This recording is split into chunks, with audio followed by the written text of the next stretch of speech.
Notre dossier à présent sur les arnaques de l'été. Les escroqueries se multiplient sur les autoroutes. Vous allez voir que les malfaiteurs ne manquent pas d'idées pour soutirer de l'argent aux automobilistes qui sont en route pour les vacances. Léa Kebdani avec Denis Sébastien.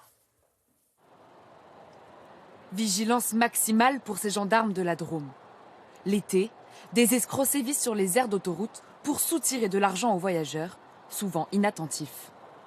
Quand on part en vacances, on est en général très distrait. Le fait de partir de la maison en direction des vacances, on a l'impression d'être déjà en vacances. Et de ce fait-là, la vigilance baisse énormément. Un manque d'attention qui facilite le passage à l'acte des escrocs. Ils utilisent notamment la technique de l'arnaque à l'irlandaise. Il y a 2 mois, Julien Sion en a été la victime. 2 hommes l'abordent, ils se font passer pour des touristes irlandais en difficulté.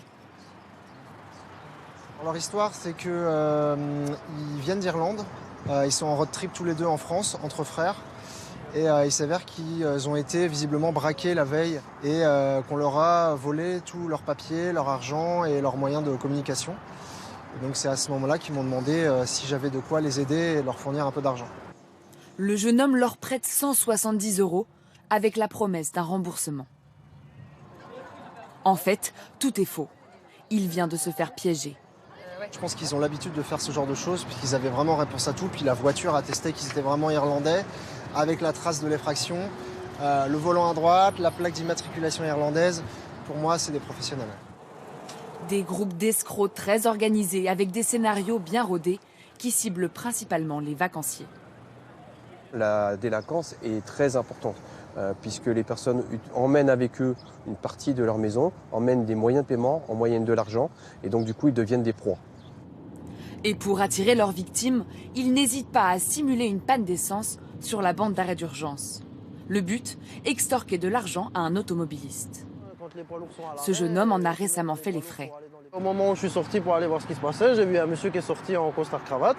Il a commencé à me dire ouais, c'est pour mettre de l'essence dans la voiture. Donc il a commencé avec 100 €, tout ça, me demander de donner 100 €. Et après, moi déjà, j'ai pas trouvé ça normal. Il refuse de lui donner l'argent. L'homme lui propose alors un marché. Et donc il m'ouvre son coffre.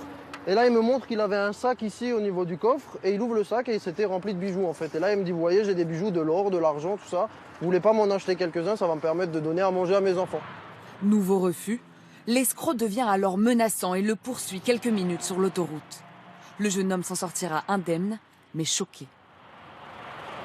En cas de suspicion, les autorités conseillent aux voyageurs de faire un signalement aux gendarmes et de relever la plaque d'immatriculation.